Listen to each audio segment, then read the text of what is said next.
6টি রাজ্য, একটি দুটি রাজ্য না, 6টি রাজ্যেই এ ধরনের ঘটনা ঘটছে এবং আমরা ফদ ভাইয়ের কাছে শুনলাম বা আমরা আগেও জানি সংবাদ মাধ্যম হিসেবে যে আগেও এই ধরনের ঘটনা ঘটেছে। এই যে যে ধর্মীয় বিদ্বেষ, এই জায়গাটা কি আরও উস্কে দিবে কিনা এই যে এই ধরনের ঘটনা যদি ঘটতেই থাকে? জি, এরই মধ্যে উস্কে দিয়েছে। ফুয়াদ ভাই কতগুলো তথ্য এনেছেন, তথ্যের সাথে দ্বিমত করার কোনো সুযোগ নেই। আমরা মাত্র কদিন আগ পর্যন্ত শুধু পুশিন নিয়ে ব্যস্ত ছিলাম, যে আশপাশে আর কিছু আছে কিনা ওদিকের তথ্য আমাদের খুব একটা ছিল না। তো কেউ যখন কোথাও কোনো অঞ্চলে অথবা কোনো দেশে অথবা সমাজে একটা গণ্ডগোল পাকাবে, সে তার আগে ভিন্ন কিছু কাজ করে, টোকা দেয়, অর্থাৎ একটা দিয়ে আরেকটা ভুলানোর একটা চেষ্টা করে। আমাদের স্থানীয়ভাবে কুমিল্লা অঞ্চলে বলে হাসায় আর কাশায়, শুধু হাসে অথবা কাশি দেয়। এই মধ্যবর্তী সময়ে সে অন্য কোনো ক্রিয়াকর্ম ঠিকঠাকভাবে সেরে না। জি, কাশি দেয়। আমি কিন্তু কারণ ছাড়া কাশি দিচ্ছি, আমার মনে কিছু ছিল না। তো এই ফাঁকে সে কিন্তু অন্য কোনো কাজ করে। ভারত কিন্তু এই কাজটা করে আসছে গত 3-4 মাস ধরে টানা। আমরা শুধু পুশিনের দিকে খেয়াল করলাম, ওখানে যে মসজিদ ভাঙ্গা হচ্ছে, মাদ্রাসা ভাঙ্গা হচ্ছে, ওই তথ্যগুলো কিন্তু আমাদের কাছে ওইভাবে আসেনি। এবার আসেন আপনি ভালো ভালো কথার একটা তাসিল আছে। এটা হচ্ছে কি, স্বভাব চরিত্র বৈশিষ্ট্যগতভাবে খুব আজে বাজে কাজে অভ্যস্ত ওই লোকটা যখন কারণে অকারণে ডানে বামে এসে আদাব দেয়, সালাম দেয়, বুঝতে হয় যারা একটু চালাক চতুর তারা জিজ্ঞেস করে তোমার মতলবটা কি, এত সালাম দাও কেন, অন্য মতলব কি। আপনি দেখেন গত কয়েকদিনে ওখানকার 140 কোটি, এখানকার 20 কোটি, 160 কোটি যেন এক হয়ে যায়। আমরা হলে আমরা বিশ্বের একটা সুপার পাওয়ার হয়ে যাব। খুব মিষ্টি কথা, কিন্তু খুবই আনন্দদায়ক কথা, এত মিষ্টি কথা। একসাথে ক্রিকেট টিম হবে। জি, তার উপর আবার ভিসা চালু করে দেয়া হলো, পর্যটন ভিসা। আরও ভালো খবর, এর মধ্যে আবার ম্যাঙ্গো ডিপ্লোমেসি হয়ে যায়, ইলিশ কূটনীতি হয়ে যায়। ম্যাঙ্গো ডিপ্লোমেসি আবার মানে আম কূটনীতি, যেটা আম পাঠানো, আম পাঠিয়েছে বাংলাদেশ। জি, তো এটা মাঝে মধ্যে পাঠানো হয়, কখনো খবর হয়, কখনো খবর হয় না। আবার খবরটা প্রচার করার জন্য আমাদের দিক থেকে বরাবরের চেষ্টা একটু বেশি থাকে, যে বুঝাতে চাই যেহেতু আম পাঠিয়েছি আর অন্য অন্য কিছু খায় খাতির ভালোই বোধহয়। ইলিশ পাঠানো হয় খায় খাতির বোঝানোর জন্য, কিন্তু তাদের দিক থেকে খায় খাতিরটা দেখেন, আমাদের মানে আমাদেরকে ঠেলে পাঠাচ্ছে, আমরা আম পাঠাচ্ছি, এরকম একটি, অর্থাৎ বিনিময় একটা করছি। পাবলিক পাঠাচ্ছে, আমরা আম পাঠাচ্ছি। জি, এর মধ্যে আমাদের তুরাগ নদীকে তারা ফোরাত নদীও বানিয়ে ফেলেছে। মাঝে দিয়ে 2-3টা দিন কিন্তু কি গন্ডগোলটা পেকেছিল আপনি দেখেন, যে লাশ আর লাশ। জি, তুরাগ নদীতে কোনো পানি নাই, সব রক্ত। কোন মাসে? এই আশুরার মাসেই। দেখেন আপনি কিসের সাথে কি লিঙ্ক করা হচ্ছে। তো এটা যে ভেজাল ছিল বা গুজব ছিল, এটা বুঝতে বুঝতেও তো 2-3 দিন লেগেছে। তো অঘটন ঘটাতে 2-3 দিন লাগে না, আধা বেলায় যথেষ্ট। এই কাজগুলো একদিকে মিষ্টি কথা, আরেকদিকে এইসব কন্টেন্ট তৈরি করা, এটা কিন্তু আলামত ভালো নয়।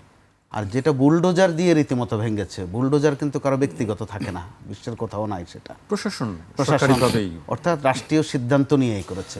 মাত্র গতকাল আমাদেরকে একজন আমাদের খুব দায়িত্বশীল মন্ত্রী, তথ্য সম্প্রচার মন্ত্রী, অনেকটা আশাবাদী করার চেষ্টা করেছেন। আমাদের বলেছেন যে সীমান্ত নিয়ে বা পুশিন নিয়ে আর ভাবতে হবে না, সামনের দিনগুলো বড় সুন্দর হবে। মাত্র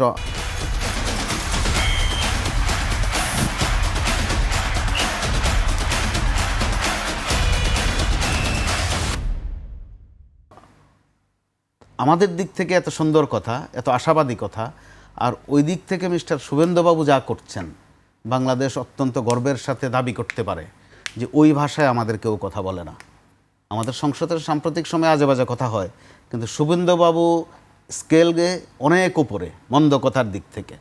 তো এগুলো আমাদেরকে বাজে বার্তা দিচ্ছে। এই কারণে আমি যেটা বললাম, যে হাসায় আর কাশায়, ফাঁকে তাদের অন্য কোনো মতলব আছে। তারা ওখানে মুসলিমদেরকে একদম প্রকাশ্যে নির্যাতন নিপীড়ন চালাচ্ছে। আমাদের এখানে আবার হামাসের গল্প শোনাচ্ছে, যে হামাস এসে গেছে, আরবি খচিত পতাকা কোথায় যেন উড়িয়ে দিচ্ছে। আমাদের এবার যেটা হয় পুরান ঢাকায়, যে তাজিয়া মিছিল, সরকার অত্যন্ত সতর্ক থেকেছে যেন প্রথাগতভাবে তারা যেটা করে সেটা যেন না করেছে।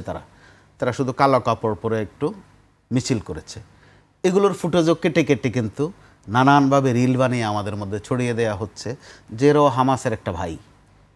অর্থাৎ আমাদেরকে নিয়ে আপনি খেয়াল করুন ভারত কি পরিমাণ ব্যস্ত, অথচ বাস্তবতা হচ্ছে যে সীমান্তে পুরসিন খেলা হয়, ধাক্কাধাক্কি হয়। দুটা সিমটম শেষ দিকে এসে খেয়াল করা গেছে। একটা হচ্ছে যে শেষ দিকে তারা পৌঁছিন করতে ব্যর্থ হয়ে আলো নিভিয়ে চলে যাওয়া শুরু করলো। এটার মধ্যে যে একটু লাজ শরমের বিষয় বোধহয় আছে, যে একটু লজ্জা পাচ্ছে।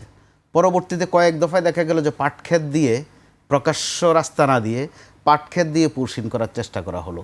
সেটাও আমাদের বিজিবির সাথে স্থানীয় জনগণ একসাথে হয়ে প্রতিহত করেছে। 3 জন যে ছিল 17 দিন ধরে, ওই 3 জন কই গেল? ওদের তো আসলে কোনো পাওয়াই গেল না, ওদিকে গেল না, এদিকে আসলো। এখনো প্রশ্নবোধক হয়ে রয়েছে।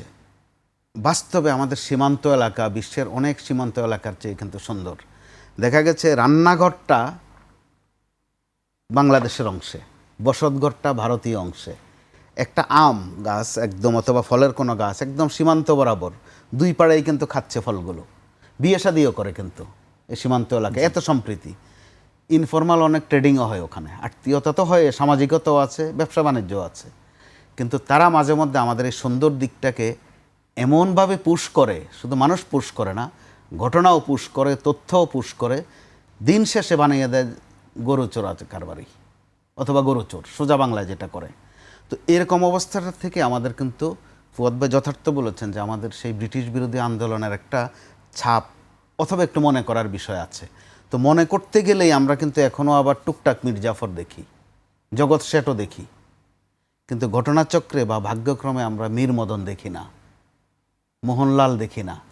এগুলো কিন্তু হাসতে হাসতে কাশতে কাশতে কাজ আসছে তারা। এটা আমাদেরকে অবশ্যই ভাবতে হবে।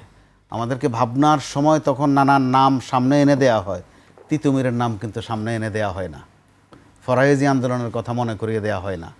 আমাদের বোধহয় এগুলো একটু ভাবনার বিষয় এসেছে, অন্তত দেশের স্বার্থে, দেশের অস্তিত্বের প্রশ্নে।